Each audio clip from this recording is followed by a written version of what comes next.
please don't buy or upgrade your irons until you watch this video. Is your favourite iron in the bag your 7 or 8? Do you hit your 5 iron as far as your 6 and 7? And when you do hit the ball towards the green or flag, is it coming off the first 2 grooves? Let me tell you why you shouldn't buy or upgrade your iron set until you watch this video. Time and time again, I get asked, Simon, should I upgrade my irons because I can't hit my 5 iron? It goes as far as my 6 iron and 7 iron, and in the same breath, the pitching wedge goes too high, too floaty, basically comes back at you when it's in to wind. And the thing that these people are struggling with is ball striking, consistency, centeredness of strike. And we're going to make this very simple so that once you master this, by all means, go and upgrade your equipment, because that club fitter or maybe the set that you go and get will see the benefit. But if you're fatting it, if you're thinning it, if you're hitting up on it, you're never truly going to appreciate or get the advancements of that new equipment without a proper sound technique. Nice simple video today, guys. If you do like this video, please leave a like, comment down below. If you want to see more technique versus technology kind of videos and what you want to see, whether it's wedges or your putter, is it my technique or is it the tech? Should I actually change my equipment to get better scoring out on the golf course? I love the backward chaining method, and we must remember the 2 things we're trying to solve today. Centeredness of strike, i.e. trying to hit it out in the middle, and then that angular attack, trying to get that downward blow into the golf ball so that when you do get to the 5 iron, 4 iron, the lesser lofted clubs, the longer clubs, the backspin itself is going to help get that ball up into the air and allow you to have that carry. And 9 times out of 10, the people that can't hit a 4 or can't hit a 5 is because they've got this going on. They're trying to help, weight going back, and they're releasing the club way too early, trying to help that ball rather than impact that golf ball. So let's look at putting. Bit unusual, but I want to keep it nice and simple. This element of the game we all love, we all get on with, rotating around our body. 9 times out of 10, we're getting that centeredness of strike down because there's very little going on. No club head speed and no levers. Chipping, bump and runs. This is what I see people struggle with. I go, how's your chipping? How are you getting on? They're going, yeah, chipping's great. Chipping's fine, but I can't hit my irons. Quite often, the chipping is not fine. And if you can't do this at a simple level, i.e. the chipping level, we're talking little bump and runs, 20 yards, 25 yards, it's very difficult to implement it when you're trying to hit the ball 140. So I think we all like to agree we want the club face somewhat at the target when we're hitting the golf ball, and we want to make sure that we're getting it out the middle of the club face. And as I implemented earlier, putting is great for this. The only problem is we're not getting that downward strike. And because we haven't got a lot of movement, a lot of club head speed, it's also quite difficult to transfer our weight towards the target. One thing I want you guys to try is get the bottom of your swing arc, i.e. where the club is at its lowest point, to hit the ground towards the left-hand side of your body. This takes a bit of timing, rhythm and tempo, but an extremely simple effect. Take the putting movement, i.e. no levers, and get used to that transfer of weight. Get used to the idea of your body going towards the target. Everyone that goes like this and keeps their weight back, you can see where your swing arc is. And as I said at the start of the video, a lot of you will be thinning the ball to the target. No divot, you're catching the first 2 grooves, and you'll get there with your 7 iron, and it will go like this, and you'll get it somewhat towards the target.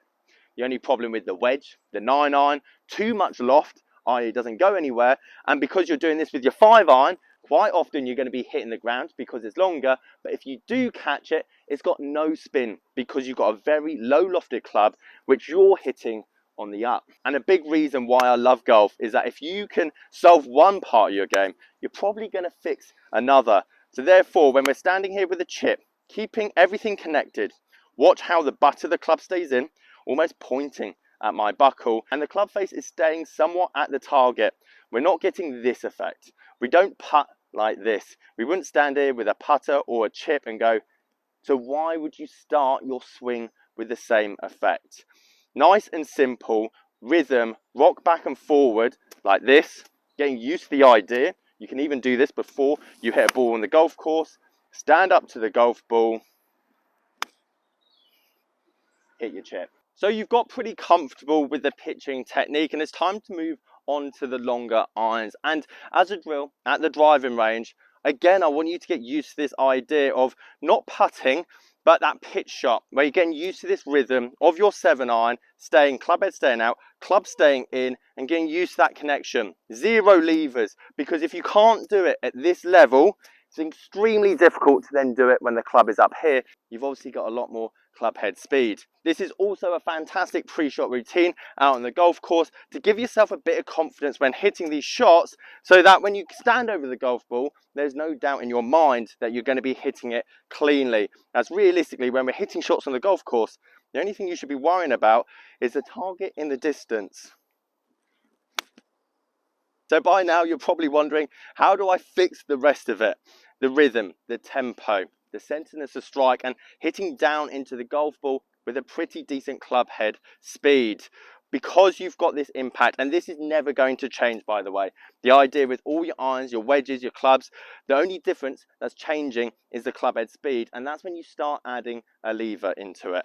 Again, takeaway is going to be the same. You're getting the feeling of that club face almost being in line with your spine angle, because you know as you come back down to the golf ball, you see it pointing now towards the target, and the butt of the golf club very much pointing at your belt buckle. You're not getting this. A lot of people, when they go into the full swing, have this element of club going out, club face coming in, and that just leaves a world of problems. Club face opening, as well as getting back down to the ball consistently, which is pretty much what we're after. So I want you to think about this in 2 stages. The pitch shot, you've mastered, you're now here. From this point forward, you're obviously going to rotate more, but at the same time add a lever, which looks like that. As I rotate more, however, you can see how the club just gets into a decent position in the backswing. And I want you to think about it as a 2-stepper. And if you struggle with step number 2, go back to the 7-iron pitching. And if you struggle again with the 7-iron pitching, go back to your pitching wedge. That backward chaining method is crucial for a lot of people that I teach, because so many of you will spend 80, 100, 150 balls just blasting your 7-iron with no method and destroying your confidence. 10 bad shots with a club, go back down. If you struggle with that club, go back down to the point where you're getting used to this kind of no lever situation, putting method, and you're just trying to build that general weight transfer and rhythm. So let's put it all into practice. Addressing the golf ball, step 1, club going back. Again, no levers whatsoever, just rotating around ourselves. Step number 2, releasing that club, getting that hinge at the top of our swing. And because you've practiced with your pitching and your chipping, you're now going to have the bottom of your swing arc not back here, but now more towards the golf ball. I.e., you're getting a downward strike with the club face pointing towards the target, meaning that when you do upgrade your clubs or you go for a custom fitting, they can then accurately change the shaft, lie, length to suit your consistent swing. So now you've figured out whether it's your irons or technique, maybe you want to know how to build your bag around that set of irons that you currently have. And if you do, you might want to watch this video up here on the right hand side. Catch you guys later.